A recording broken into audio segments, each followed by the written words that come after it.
So I promised that I was going to do a review on this storage clipboard this weekend, and I figured I might as well do it now because it's nice and sunny out, and I think later this afternoon we're gonna take the dog out for a hike, and I'm going to spend the evening doing some free art projects, not to do with commissions, but just stuff that I feel like doing. So I got this on Amazon. I think it was like 17 or 18 bucks. I will find the link and post it in with this video. It's basically just it's a clipboard, but it's got storage. So it opens up and it allows you to put things in it. The reason I thought this is going to be really, really useful for me for quilling is that I often have more than one project going at the same time. And I find that, like, if my husband and I want to watch a movie in the living room, I don't want to have to just get up and drag all the paper with me, because then it falls off my workboard, it makes a mess, I lose things. I just wanted kind of like self-contained units. I want to be able to work on a couple projects at the same time, but I wanted to be able to kind of store the specific paper and tools for that particular project.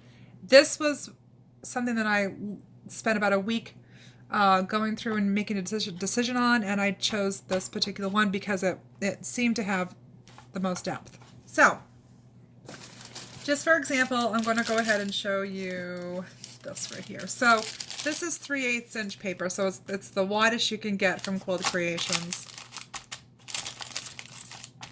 And it holds, you can easily stack 3 of these in here. It looks like it's kind of come up with this, but because this is domed, it doesn't affect it. So it closes just fine. So you could technically hold 3 high and I think 4 deep for this one particular storage area. So 12 packs of 3/8 inch paper, way more of the 1/8 inch and 1/4 inch paper. So it holds a lot of paper. It has these nice little slots up here to put your tools in, and this is like little slots here that don't really fit anything. Maybe you could put, like, if you're storing quills, like if you're pre-making particular shapes or whatever, you can store them in these little pockets. But it holds a lot of paper, and it contains it into this one little unit, so you can just take it with you. You lock it shut. It's nice and sturdy. It does have a tiny bit of give to it, but it's not like anything that it's going to affect your artwork. It's got a handle, so you can carry it around. And as far as this surface is concerned, it's a smooth plastic surface, so any sort of glue that you get on it, if you can see, just pops right off. Nothing absorbs in, doesn't stick to it. You should be able just to use a scraper and go and just pop all the glue off. So it's a nice impermeable surface. It cleans easy. You can use it to dab glue on, which that's what I do with my workboards. And it holds, this particular size holds up to an 8x10. So it will hold 2 5x7s, or in this case an 8x8 or an 8x10. See, on this this is an 8x8. So it'll definitely hold an 8x10, and then you still have room to put painter's tape around the edges to hold your backgrounds down. So, and I don't use the clipboard portion because I don't want it to put pressure marks on my paper.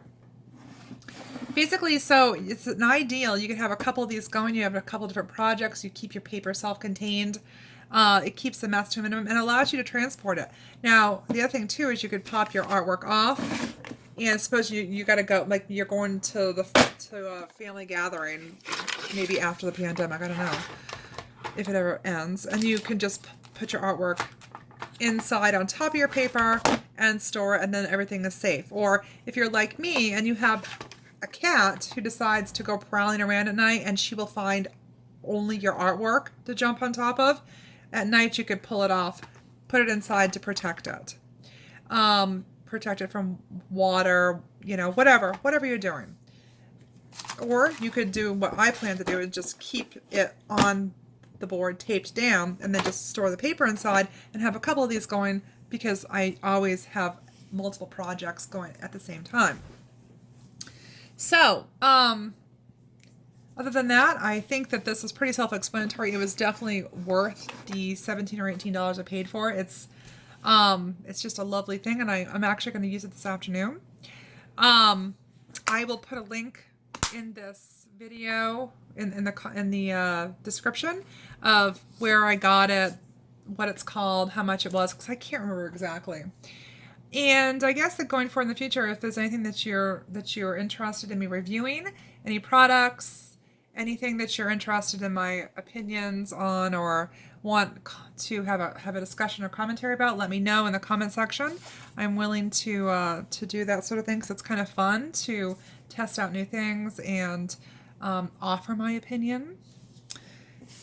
So anyways, until then, I'll go ahead and I will see you all later. I'll get this posted this afternoon, and it's going to be on my Patreon. So that'll be the extra content for this week. Thanks so much for watching. Bye-bye.